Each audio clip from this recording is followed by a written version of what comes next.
everyone, and welcome to Exploring Star Trek Discovery. I'm your host, Average Joe the Average Geek, and of course I have with me, as always, my good buddies in Bridge Crew, Kevin Stallings, and Patrick Whitehead. I'm transposing last names all of a sudden. Yes. Did you almost call me Kevin Smith? I did. Not that I'm insulted, but you know, Kevin Smith, if you're watching, we love you. We love you. We want to be in Clerks 4. Yes. I just wanted to be able to make Clerks 3, but they keep telling him no. So how's it going, fellas? Well, we're back. We are back. As the Romulan said. So this past week has been a just complete and total comedy of errors. It really has been. So I could have strangled my ISP. I straight up could have. Apparently they detected noise on my DOCSIS line, my cable line. And instead of fixing it, they just came out and disconnected my house completely. And then left, I should've the negative, a Post-it note in the demarcation point for the next technician. Wow. Slow clap for stupidity. Thank you, Sudden Link of Rocky Mount. Thank you. So, 48 hours later, I'm sitting there like, okay, I thought it was just a standard connect because I have very stable internet here. My internet doesn't go out. So I'm just like, okay, it'll be back. I'll be patient. 24 hours later, okay, I'm much less patient. So I called, and they're like, okay, yeah, we'll report it to a technician. 24 hours later, internet's still not up. And I'm like, I'm going to murder somebody. I swear I'm going to murder somebody. Like, okay, IDIC. Infinite diversity, infinite combinations, peace. Let logic go through. So I finally called and had a technician out to the house. Technician comes out to the house. It's like, yeah, it's just a little bit of noise on your line. Clipped the line, re-terminated the cable, went out there to the box, and I could see his head explode. It was an audible explosion when he saw the Post-it note at the demarcation point. But the internet's back now, and it's smoother than ever. Then everybody in my house got sick for like the 19th time this winter because public schools are gross. Yeah. You know, it's only the most important show that we do here of the entire year. You know, it's not like it was the season finale of Star Trek Discovery or anything like that. You know, it's not like we actually have people that watch our show on a weekly basis or anything. That's fine. Sure, everything can go bad the week that happens, but we're here, we're live, and we're here with you guys. So, that was a heck of an episode, wasn't it, fellas? That was, oh man. Just bravo to some grade A awesome Star Trek. Would y'all guys agree with that? Yep. Oh yeah. Yep. So many great things happened, and you know, I wasn't 100% happy with the episode, believe it or not. There was a lot of things in it that I loved. There's a couple of things in it that kind of annoyed me. Did you feel? Okay, did you feel, what's the word for it? Did you feel, was it anticlimactic almost? In some parts. In some ways, yeah. Yeah, I did kind of feel that way. I felt that the resolution, like Talha Patel says, I completely agree. Right? They say it was good but underwhelming in terms of action. I agree with that. I was expecting a little bit more for the resolution of the war. Now, I love how the resolution came about. It was a very Starfleet resolution. It was a very Klingon resolution. The idea of it was really cool. I would have wished if this episode was like a two-parter. You know, so the first part of the episode would have been the resolution of the conflict, and then the second half would have been, you know, everything else in the episode that was absolutely freaking amazing. Yeah, it's like the resolution of the war was like an afterthought.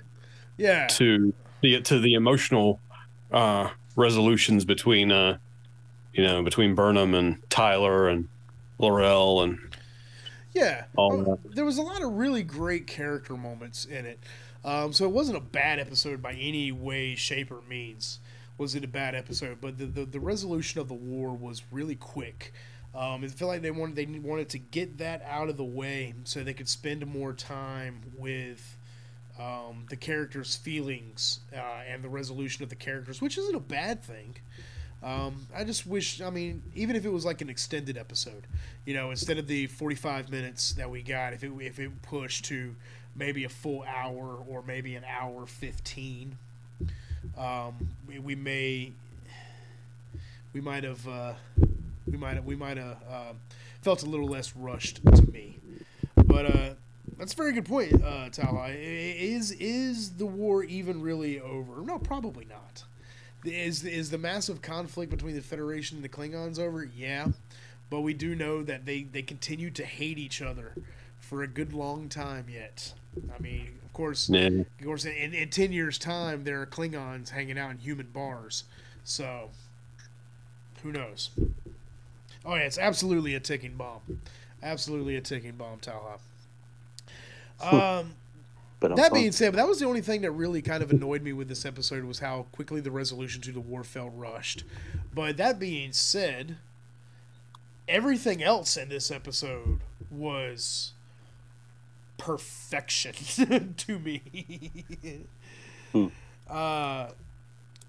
Having, Burnham and the Discovery crew get back to Earth, which we don't ever get to spend a lot of time on Earth in Star Trek, for obvious reasons. It's Star Trek, not the stars way out there. We're on Earth, but that was really cool having them spend time, head back to Paris, United Federation of Planets headquarters, the main offices there, and receive medals of honor and get that recognition for the amazing bit of Star Trekking they did this season.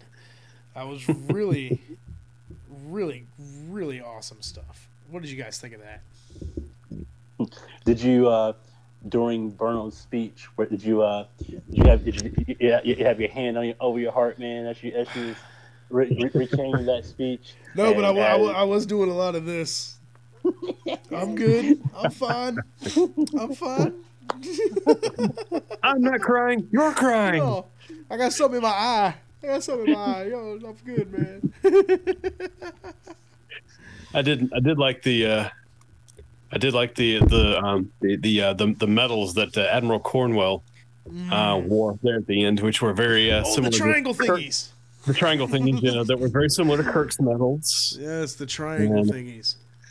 Yeah, and of course now we have Ensign Tilly instead of Cadet Tilly. Yes, it's awesome. Tilly is now in the command program for Starfleet. She is Ensign Tilly, and man, Michael got her commission back.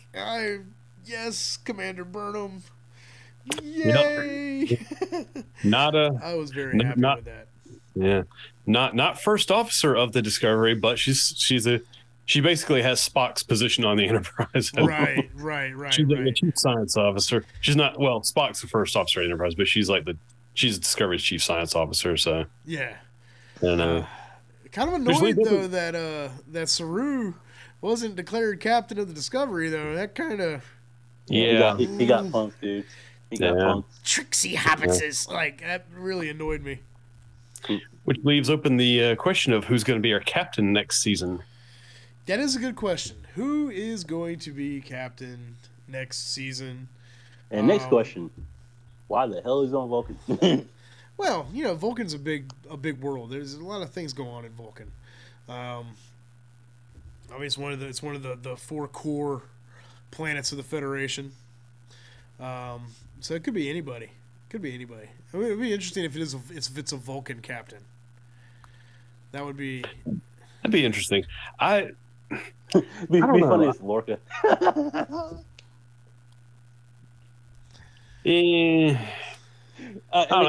on, it's not going to happen, but it'd be kind of funny as crap. Like the first episode of season 2, Captain on the Bridge or opens it's him. You go, what? Right. Everybody immediately pulls their phasers on him. Yeah, no doubt. I don't know. I don't want it to be a Vulcan. I want it to be I want it to be an Andorian. Oh, okay. I want it to be a species or a Tellarite, somebody we've never seen before. Be like Shran's grandkid. Yeah. Exactly. Yeah. That'd be pretty wild. Or a Tellarite, or like I say, somebody we've never seen before. I mean, how about drop a bomb and make it a Klingon? Hell, shoot. Oh man, not this. No, can't right now. Not this early in the timeline. I know that, but what the we're spitballing. You know what I mean? So, right. Well, the first Klingon to join Starfleet was Worf. Yeah, I know. So we still got about 110 years before that point.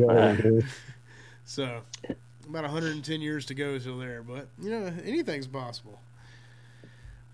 Oh man, let's see. What are the really awesome stuff that went down in this episode? The complete and utter redemption of Ash Tyler. Yes, Ash Tyler. Yeah. Oh man, that was great.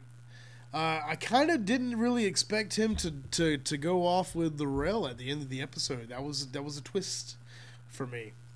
I didn't really expect him to stay in Starfleet. Maybe go back to Earth and start a new life, trying to figure out what it means to be a human being again.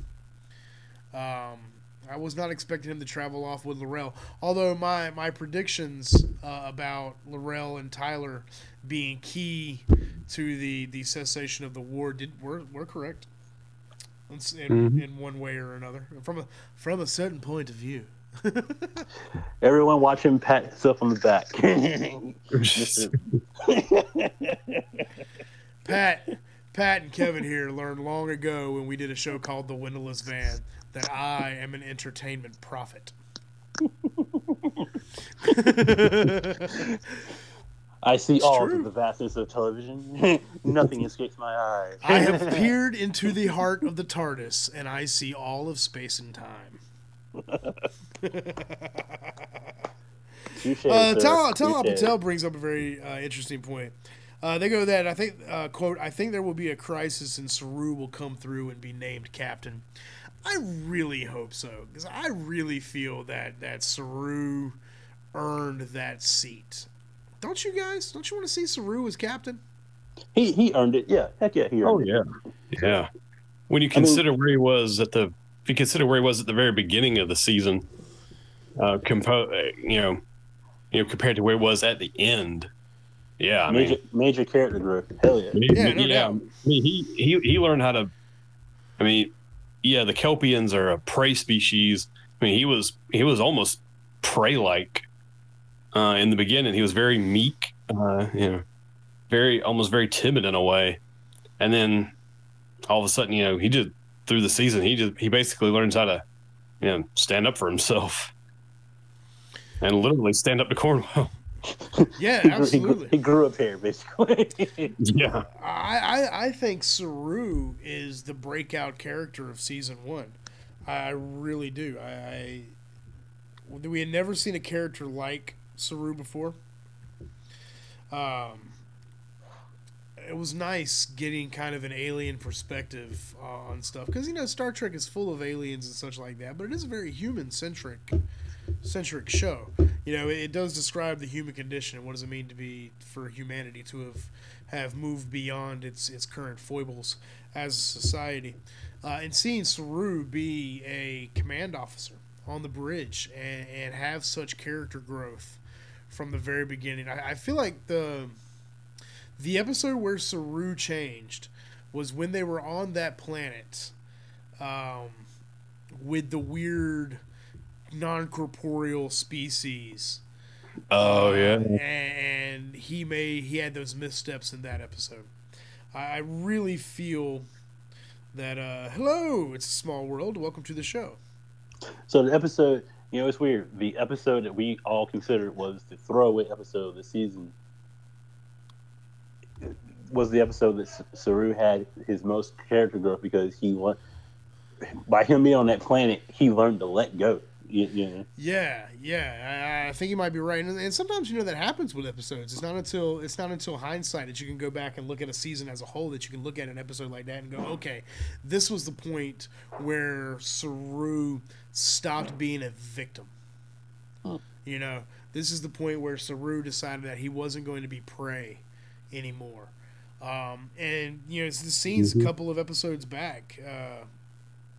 Where he's on the bridge and they're fighting the Karen and the Mirror Universe, and he's all like Spitfire fire, and we just really get this gusto.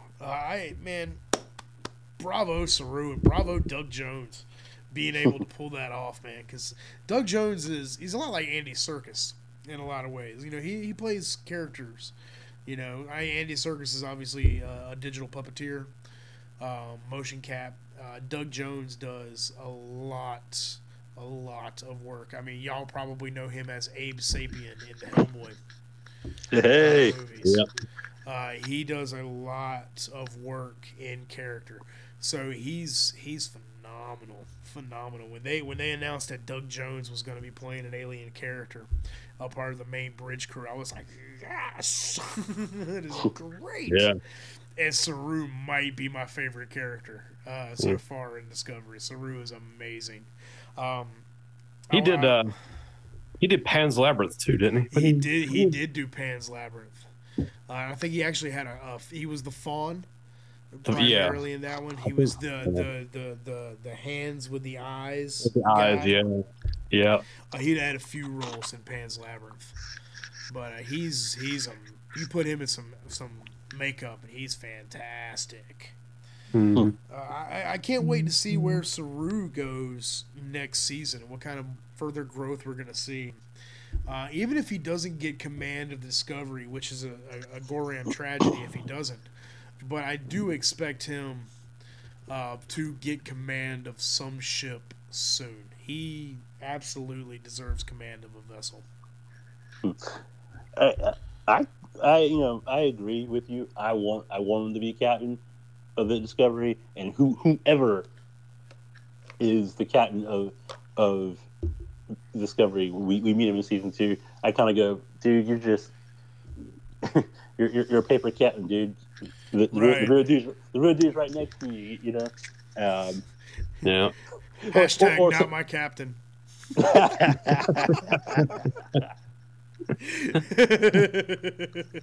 Speaking of, we glossed over this a little bit when we were talking about the show being good and good in all in all, but underwhelming in some parts. Not my captain, Georgiou. Or Emperor Georgiou. Oh yeah. And God, I hate her so much. Still can't get over the episode prior, her walking onto the bridge, and the Admiral is spitballing this fake tale fabricated lie. And just, the cojones to sit there and say all that crap, And yeah, I had a very specific adjective that I used last week too much on the show, so I'm not going to repeat it now. Yeah, and Georgiou sits in the chair like nothing, like what? Jesus. They should have known. They should have known better. They should have known better. And that's one of the great parts about this episode, the season finale, was where Burnham just kind of called him out and what she say is like, okay, I mutinied once, and moved against my Starfleet principles. Am I going to have to mutiny again to restore Starfleet principles? Pretty much, yeah. Yeah. Yeah. Well, she's now when Tal Patel is like she's a bitch, kick ass. Michael Smith is, I love the Empress, she is boss.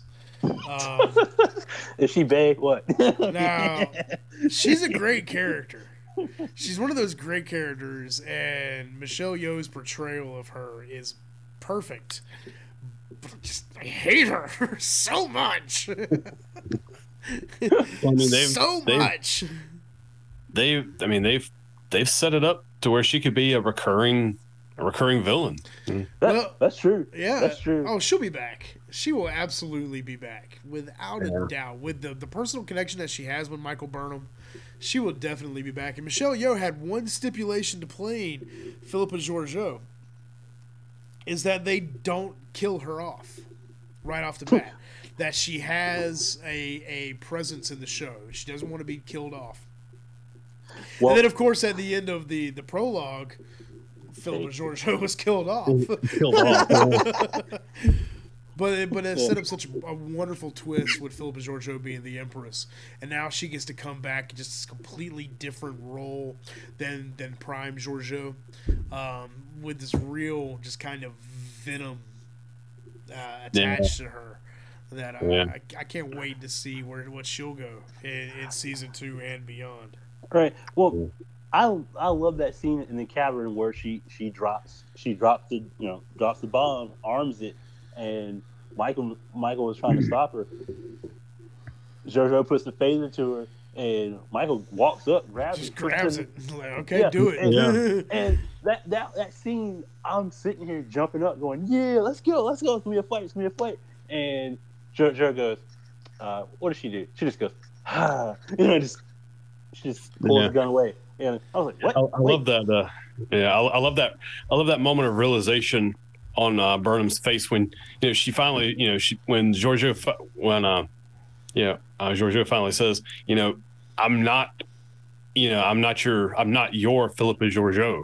Yeah, I love that realization when Burnham finally realized, she is not the same Philippa Georgiou. Right. Well, remember, Burnham actually said it. She said, "You're not Philippa," and she goes, "No, your is dead. There are no second chances."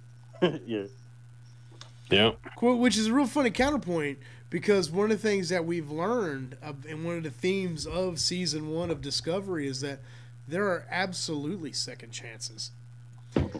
It kind of shows that counterplay between the mirror universe, when everything you have to fight and kill for everything, versus the Prime universe where things can be a little bit more diplomatic. In Empress Georgiou's universe, there are no second chances. It's kill or be killed immediately. You either seize it when the iron's hot, or you lose it forever. You lose your life.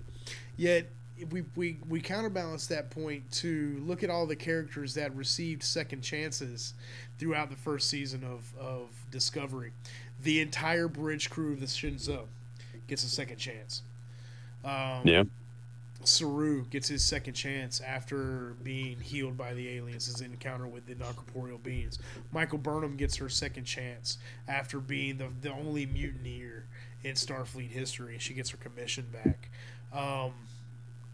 Stamets gets a second chance for being a dick. Stamets gets a second chance. Ash Tyler. Look at what happened with Ash Tyler and Ash Tyler's redemption story. So it's very interesting to hear Empress say, no, there are no second chances. And then you look at the Prime universe and see that is absolutely one of the main themes of the first season of Discovery, is that, yes, there are second chances. That you are not bound by the mistakes you've made in the past, but the things you do moving forward. And honestly, people say, "Oh, Discovery is not Star Trek. It's not canon. It's not Star Trek." And I just want to just get violent on those people. I can't help it. Just remember, they did follow canon. Burnham was completely pardoned, or her record was wiped clean. Was expunged. So it was expunged. So yes, there's no mutineer on record. There's no mutineer on record, and that's what Spock said. There was no mutiny on record in Starfleet. So that's right. That's right. That's always been a theme. The idea of second chances has always been a major theme of Star Trek. The idea that people can be forgiven, and we can move beyond the mistakes that have been made. I mean, and then sometimes you do and sometimes you don't. So I mean, you got Hugh Borg or you've got Lore. Like, who are we you know, Oh yeah, yeah. it's interesting. And that was definitely one of the things that season 1 of Discovery got right. Is especially because we're telling stories in a different way now. You know, let's be honest. In previous Trek series, how much character development was there? None. Very little. Very, very little character development because everything was always idyllic. You know, by the end of every episode, it started right back where it began. Everybody was happy. Everybody was hunky dory. Everybody's just continuing on with their mission. This series brought real consequence. You make it sound like Star Trek shows in the past was like a ABC after school special, you know. They were. You can make the case that DS9 was a little bit different than that. DS9 was different. DS9 is not my favorite series. DS9 is actually my least favorite series. Blasphemy, whatever. I know.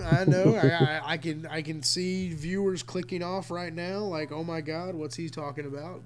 Yeah, DS9 is my least favorite series, mainly because of all the non-stop Bajoran and Ferengi episodes in the first 3 seasons. But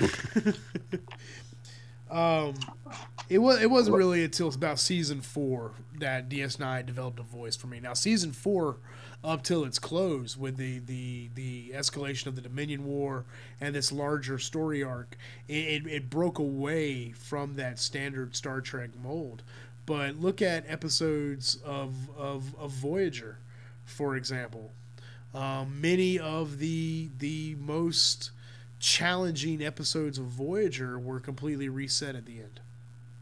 That's where we get the joke of the Voyager reset button. You know, where there was never any real lasting consequences for a lot of decisions that were made. With Next Generation, Next Generation was very specifically designed by Gene Roddenberry to be that kind of show. That no matter what was thrown at you, it always went back to everything's back, everything's hunky dory, everything's good to go at the end. And it wasn't until the movies, you know, First Contact, Insurrection, and Nemesis, that in Generations to some degree, that we actually see the character growth from the episodes that had happened during the main series. First Contact is all about the character growth of Jean-Luc Picard from his instances with the Borg during the main series, but we don't really see a lot of that during the series.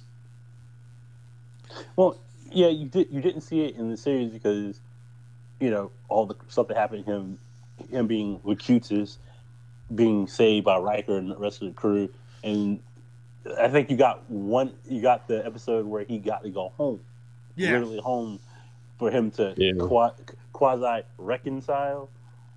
But it was, you're right. It wasn't until First Contact where that crap came back up. Yeah, and we get that amazing speech when he's with Lily in the ready room, and he's working on the isolinear chip, and he's like, they assimilate entire star systems, and we fall back. This far, no farther. It's just one of the greatest Trek scenes ever. I love that scene, and I love that movie. Is it you know, I was going to ask, is it bad that I can recite that whole speech? Oh no, it's not bad. Even including the Moby Dick quote. Right.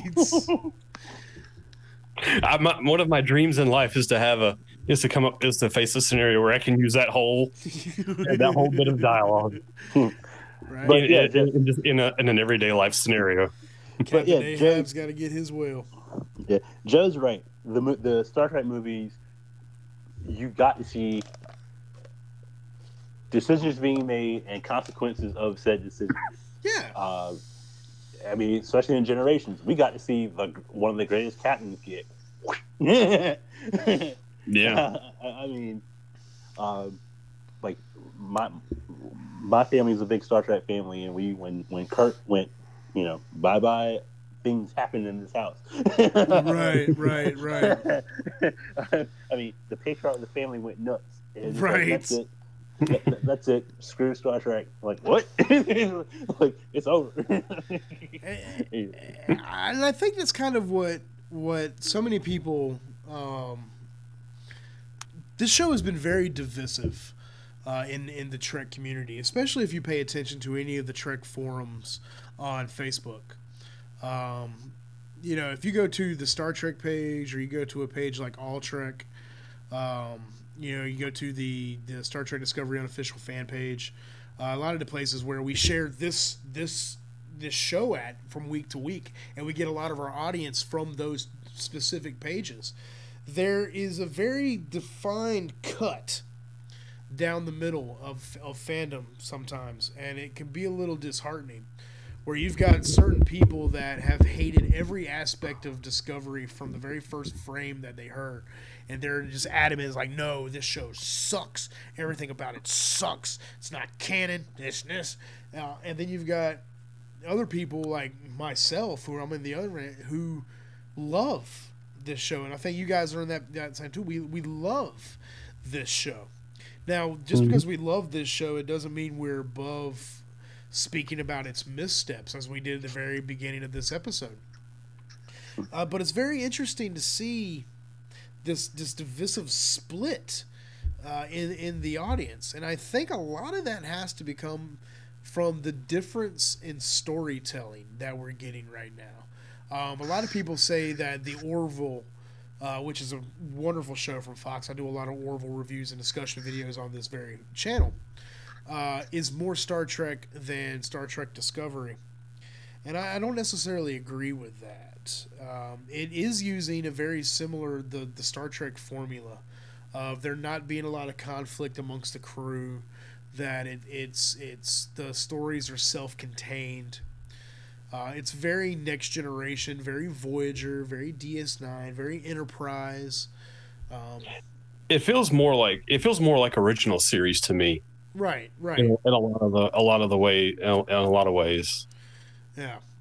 But in Discovery is unlike any other Star Trek series we've ever had, in that it feels like the episodes have legitimate weight to them. Like there are risks and consequences, and that maintaining this utopian society that Star Trek is striving for is hard. It's not easy. You know, it's not a nary thing about maintaining peace is easy. Not a nary thing about maintaining your society is easy, especially a society like the Federation of Planets. Which it wouldn't. You know what I mean? Maintaining a utopian society is impossible. I mean, I can't even imagine how hard that would be. Yeah. Maintaining our society is hard enough. There is no. It's proven through history. There is no such thing as paradise. There is no such thing as a utopia. There will always be strife. There will always be conflict. The more you try to eliminate conflict, the more it will creep back up. Absolutely. And it will creep back up harder than it. You know, the more you put into it, the more it fights back. So, we may get rid of. It's been well established in Star Trek that there's no, especially on Earth, there's no poverty, there's no crime, there's no war, no disease, whatever. But that doesn't mean that there's not some form of conflict. I mean, even in Utopia, there's people who don't agree on everything. People are people. Like just because. And in 400 years, we're not going to get that. We're not going to change that much. No, absolutely not. Man, 400 years might as well be tomorrow, in the grand cosmic scale of things. And I think that's one of the things that Discovery has done, which has really challenged the fan base, because it took the Federation and it took Starfleet and stripped it bare. And it's like, see, look inside. It's not perfect. Nothing will ever be perfect. But the heart of Star Trek is the quest for that. And that is absolutely what Star Trek Discovery has been about in this first season.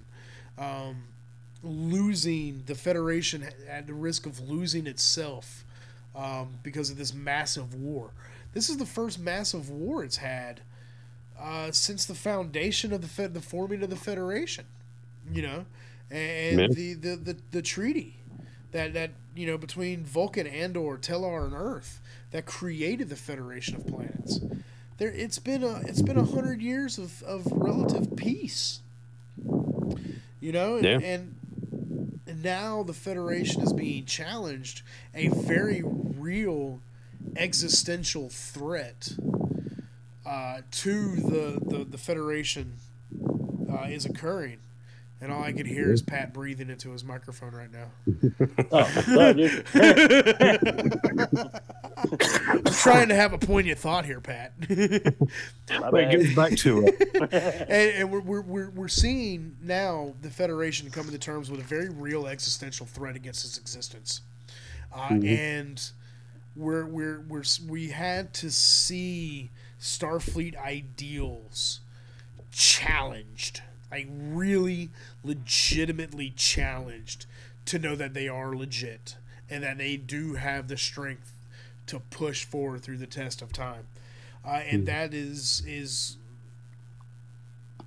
the first season of Discovery in a nutshell to me. Do y'all agree? Oh yeah. It's like going back to First Contact real quick. It's like Picard told Lily, well, they were talking about economics at the time of the 24th century, but Picard said, we work to better ourselves, which means that it's an ongoing process. Once you attain the certain level of civilization, you have to work to keep it there. Yeah. You can't just, because if you just stagnate, then it'll collapse. Absolutely. What do you think about the whole idea there, Pat? I think you're right. I think Discovery is a revitalization of what it is to be Star Trek, of a Star Trek show. It turned what we grew up in, us three. We grew up thinking what Star Trek was. It turned it on its head, and we saw a different viewpoint. And as much as before the show even premiered, and you were all hyped before we even did the show, you were all hyped out about it, and you were showing all of us every little piece of information that you could get your hands on, and like you and Kevin were eating it up like candy. I was kind of being apprehensive and going, "What the hell is this? What's this? This sucks. What the like? This ain't Trek." I was the pessimistic one, and it took me sitting down and watching it to really understand it. And after 14 episodes, I'm going, hell yeah, this is Star Trek. Right. Mm-hmm. And I think that might be the biggest thing, because people are going to talk about, oh well, it doesn't line up visually with the original series. Newsflash, it doesn't have to. Sorry, it's not 1966 anymore. We've moved beyond cardboard sets. Like, just get over it, people. It needed a redesign, and it needed to be made fresh, and this is exactly what happened. I can't wait to see the interior of the Enterprise. We haven't even talked about that yet. We're kind of like saving the best part of the episode for last. We've got to talk about the we've got to talk about the special guest star. Oh, and it was so special. Oh, so special. Well, let's just say this, because like Joe kind of brought that point. This isn't the 1960s. It's not a cardboard set. Next Generation was the original revitalization of Star Trek for the old gen. This is, the same thing for a new generation. So hey, welcome back, Star Trek. Absolutely. Gene Roddenberry's vision will continue on. So let's go. So season 2, but let's get back to the distress call and the code numbers that shot across the screen and stopped at 2 numbers short, and the name drop at the end, and the if Kevin can Thomas squee. I had a moment. Me and my wife were watching the episode. I'm fist pumping. Yeah, fist pump, squeeze. Multiple squeeze. Nerdy squeeze everywhere. I'm sitting there watching the episode, and they're like, "We're getting a distress call. Can't get the transponder," whatever it was they were saying, and it showed NCC 17. And I just started reaching over, started like smacking my wife's arm reflexively, and she's like, "It is." I'm like, "Oh yeah," and they're like, "It's Captain Pike. It's the USS Enterprise." And the slow, God. the slow crawl of the Enterprise coming in the horizon and parking in front of the Discovery, and you just kind of sit there. I was sitting in front of an ottoman in front of my television, and it was kind of rocking in it, and almost fell out of it when it came across. I had a legitimate moment. Like, I'm like, oh, like. It was an emotional moment. I think I might have accidentally broke my wife's arm. I was so excited, just reaching over, just had a Wayne for a moment. We're not worthy. We're not worthy. We're not worthy. We suck. We're scum. There may have been the proverbial tear. Oh yeah. A bucket of them, just like there was more than proverbial tears, Kevin. Yeah. Like, let's all be very honest with ourselves. When that Enterprise flew up in the screen, and it's just this gorgeous, we ought to ask so good. We ought to ask the chat. We ought to ask those in the chat room who cried. Okay, yeah. All right, chat. You hear from Pat, right? All right. So go ahead and raise that virtual hand if you shed a tear when the Enterprise rolled up on screen. Or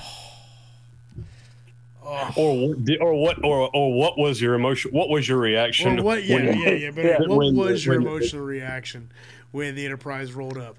Did you just squee like a bunch of fangirls, like I did, and the three of us did, or did you hate it like a certain group of other individuals may have on the internet? I'm extremely curious. What I do know is that, oh my God, it was so pretty. Oh, beautiful. It was, and it looked. I mean, it looked like. Obviously it was the Enterprise, but it looked like the Enterprise as a gorgeous Constitution class ship. Oh man, it had just the right updates in the right areas of the ship to make it look fit the new visual style of Discovery. Yeah. But it had such the key, like the banana pendant was on there, the extended dish, like even the landing gear that are tucked away in the little triangles in the bottom of the saucer section. Like, it was so pretty. I liked how the neck, if you look at it, the neck is actually a little bit shorter than it was like in the original models. It's like a couple of things, like took a couple of decks out. It was just funny. It was gorgeous. It was funny when you see it just stop right in front of Discovery. I kind of just paused I paused the show and just looked at it. This Enterprise goes to Discovery like, "What's up, little kid? What's going on?" the big dog's here. What's up? What's up, young pup? Hey, welcome to the party, Discovery. Glad you could make it. By the time you got here. The real fun begins, kid. Oh man, and we do know that in season 2, Captain Pike is going to have a large presence in season 2 of Discovery. Now, if that is just in the first couple of episodes, as we get the story arc going, or what, I mean, we're getting Captain Pike. And remember who Captain Pike's science officer is. Spock. Spock. Spock.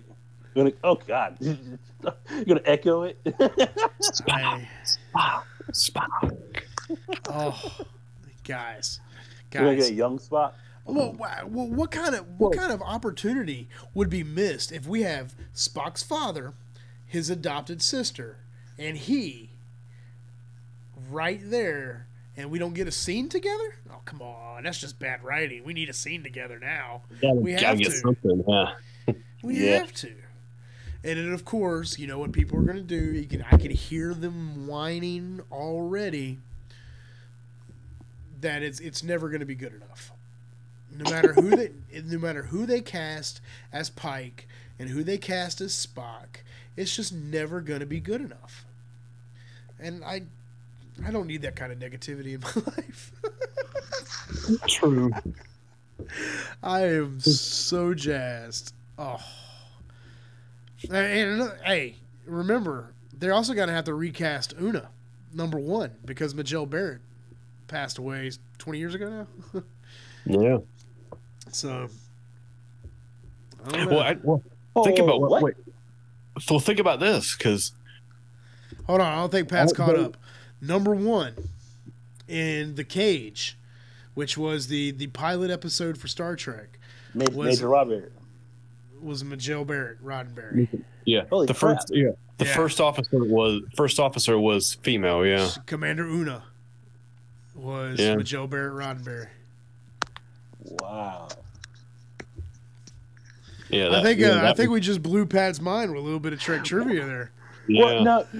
I didn't know, or if I probably have known, I didn't remember, because every time I hear the computer on Star Trek, it's her.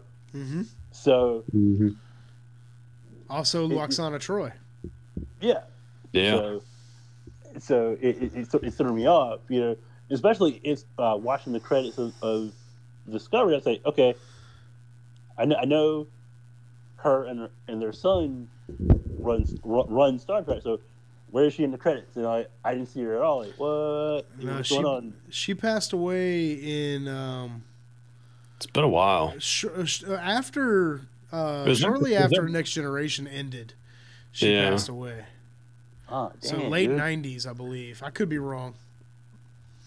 But yeah, she was absolutely Commander Una, first officer of the Enterprise under Captain Pike. Yep. Well, yeah, definitely got to recast her. Oh yeah. So. And I kind of hope we see this. I want to see the interior of the ship. Now they can take the easy way out and not show us the bridge, but I kind of want to see the bridge, and I want to see how close they can get the bridge to the original style. Yet maintaining the visual continuity with Discovery and updating it without breaking it. You know what I mean? Because we need an update. Yeah. Because, let's be honest. Everything we've heard about Discovery, we all heard before when Enterprise premiered. Why does the NX-01 look more advanced than the Constitution class? Because it's not 1966 anymore. It's not 1966 anymore. Time period when the show premiered. I mean, Jesus. I'm trying to remember during the Cage, who was Scotty the chief engineer?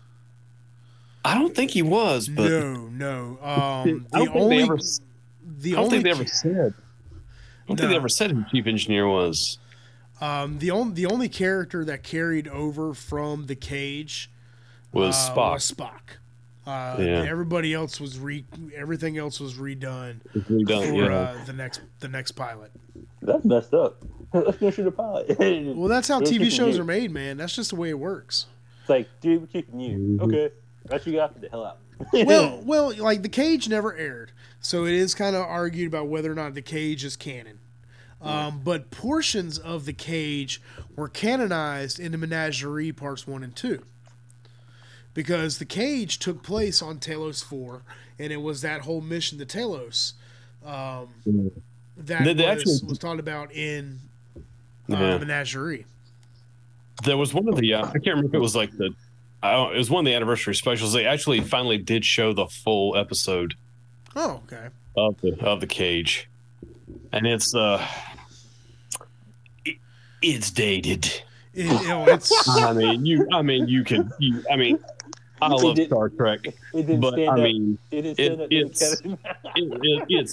dated. I mean, you can look at it and you sort of look at it and go, "Wow." Yeah, and it's definitely before Spock went through Kolinar too, because he's just smiling and grinning and smiling and happy, having a hell of a time. It's like some of those early Next Generation episodes where you see Data get a little emotional.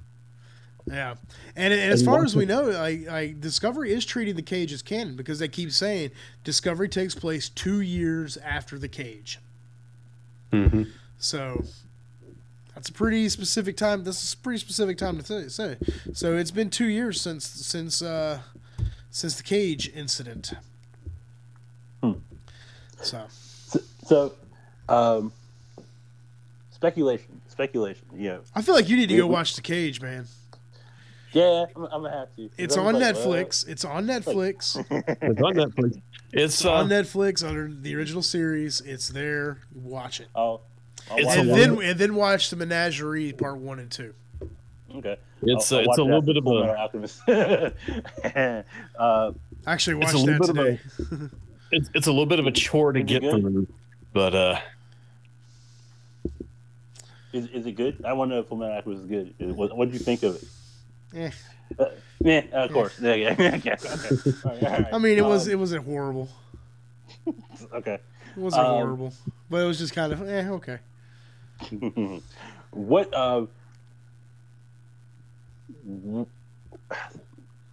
getting my thoughts together. Crap. The distress call, the Enterprise distress call. What do you think? What in the world could it be? You know? I don't know. I can't wait to find out. I mean, why would the Enterprise need the Discovery's help? The Enterprise is the be all end all. It is the god of Starfleet. So why would it need the Discovery? Well, because man, sometimes one ship ain't nearly enough. Like, God, what was that? What was that first book? Was it Desperate Hours? What was the name of it? That first Discovery novel. Something like I can't remember. Yeah. Oh yeah, because there's two of them now. Well, the first one that came out was the Shinzo and the Enterprise on a mission together, and it was pretty awesome. It was great. You know, a lot of really good Burnham and Spock stuff. Michael Burnham and Spock have to infiltrate this ancient alien vessel that's like 9 million years old that woke up and is threatening to eradicate life on this planet, and they have to infiltrate in the inside of it and do super sciencey, awesome superhero stuff. And super science, and it's Burnham and Spock just there doing their thing, having a brother sister adventure. Yeah. Okay. So it was a lot of fun. Oh well, guys, we're one thing's for certain, man. It was a fantastic first season for Discovery. I loved every bit of it. It had some top tier episodes, some of the best episodes of Star Trek history, and the finale was gorgeous. It was great. Michael Burnham's speech to the Admiralty as everybody was getting their Medals of Honor, and I love how Culber got his Medal of Honor posthumously. That was great. It's really good stuff this first season. Really, really great stuff. Yeah, let's go ahead and start wrapping this episode up. Kevin, final thoughts on the season finale in the first season of Discovery? Well, thoughts on the season finale itself.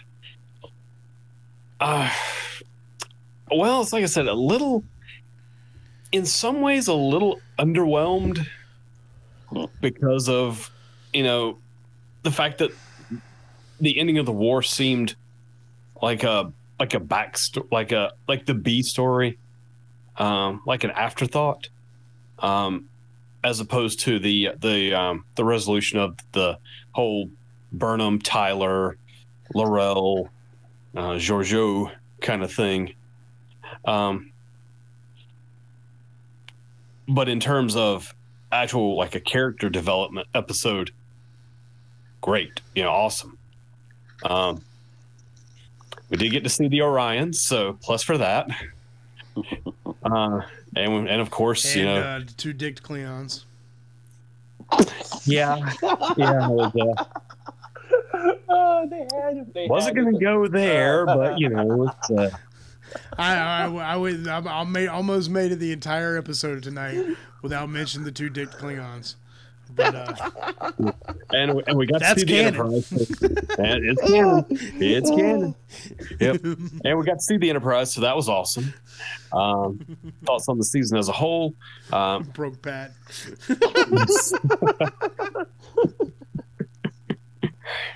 Giggity giggity. Thoughts on the season as a whole?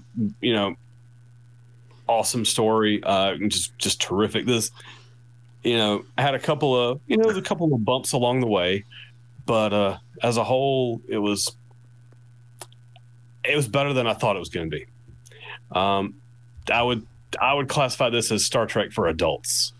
Everything I've seen up to this point has been everything we've been up to this point has been like teen fiction Star Trek, right, compared to what Discovery is. This is real world. This is utopia in a real world setting, basically. I can see that. Pat, your thoughts on the season finale in the first season of Star Trek Discovery? Excuse me. Season finale was great. Seeing the Enterprise as the special guest star was mind blowing. Tilly getting high as hell was awesome. I forgot about that. Yeah. Yeah, there was a lot of things we didn't even really talk about yet in this episode. Oh yeah, Clint Howard is great. Yeah, Tilly getting high, and man, the Klingon war, the world is kind of, dude, that is like, what is that country where if you is it Finland, Poland, one of those two countries where you can walk down the street and say, hey, I want a prostitute, point in the window, and there you go. Anyway, but Jesus, and yeah, thanks for messing with my head there, Joe. You're welcome. Just remember that scene of the Klingon peeing two streams on a wall. Oh, God. You can never unsee it, Pat. It's into your brain. I had a week to digest it, and I forgot it. And Joe just put it right back in my head. So, yes. What can I say except you're welcome? As far as character development, it was good. There weren't a hell of a lot of action scenes in it. That was a little underwhelming. But all in all, I gave the season finale a 7.5 out of 10. It was cool. Star Trek Discovery as a whole, I said it earlier in the show, Discovery is the revitalization of Star Trek. Welcome back. That's all I got to say. Welcome back. And whenever they drop the date for season 2, we'll re-up my CBS All Access and let's go. So it's looking like it's going to be January 2019 at the earliest. Didn't they? I saw somewhere there was something about they were starting filming season 2 in April. So yes, there's a lot of post production that goes into this show. A lot of post production. Yeah. Great stuff. I was kind of like we talked about earlier with the season finale. I was kind of underwhelmed with the resolution of the war, but I got it. Everything that came after that completely made up for it. One of the most beautiful Star Trek-y episodes there is. Her whole speech to the Federation Council. during the Medal of Honor speech. Her little scene with Sarek and Amanda in Paris, when Sarah goes, I asked if I could give this to you, and he presents her with her comm badge, or not comm badge, but her badge. They're not comm badges yet. Can I say something, Joe? That scene was like the second time that you saw Sarah be human, have a human moment, an emotional moment. You know what I mean? Well, I mean, let's be honest about Mr. Sarek. He's a great Vulcan and a horrible Vulcan, all at the same time. Yeah. So he's Goku. Okay. Sarek is one of the more interesting Vulcan characters. Yeah, without a doubt. There's a lot of beautiful things in this episode. A lot of wonderful things in this season, and I can't wait to see what else Star Trek Discovery has to tell. They say that early indications are that season 2 is going to discuss a lot of science versus spirituality. Have those kinds of conversations. I definitely can't wait for that. That's going to be some very good stuff. Wonderful season. Now what are we going to talk? What are we going to talk about in our show now? What are we going to do now? I hope they do. I hope in season 2 they do go into that elevated, that philosophical sci-fi that Star Trek is known for. Yeah. The nature of existence, what it means to be human, the nature of reality. Who are we? Why are we here? Why do we do the things we do? No, absolutely. That's when Trek's really at its best, when it makes you question everything you've ever thought. Why haven't put a face into this guy's head? Whatever. No, absolutely, and I think we're going to get a lot of that. Well, that's going to do it for this week's episode of Exploring Star Trek Discovery. We will be back very soon with another episode of Exploring Star Trek something, and we'll figure it out. We're exploring Star Trek ? We're gonna explore some Star Trek. Yeah. Probing Star Trek. Yeah, there you go. I want to thank everybody that has been with us all season long. Man, I think we've done almost 30 episodes of this show. We had the 15 episodes with the series, and then we had many episodes beforehand as we were speculating and looking at the ships and looking at, what does canon mean. And I think this is like our 30th episode or something like that of this show. I have to go do a legitimate count, but we've been doing it for a hot minute now. Milestone, yeah, woo! Pass that milestone. We got through the first season, and we're gonna continue with this show. We're gonna dive into some Star Trek proper. Maybe we'll start with the original series. Maybe we'll watch some movies. Maybe we'll talk about it. We'll have some fun. We'll hang out, and we will continue to explore Star Trek. Thank you all very much for watching. I am Average Joe, the Average Geek. If you like this conversation, by all means, please give this video a thumbs up. It really helps us out. Share us with your friends. If you haven't subscribed to the channel yet, go ahead and hit that subscription button.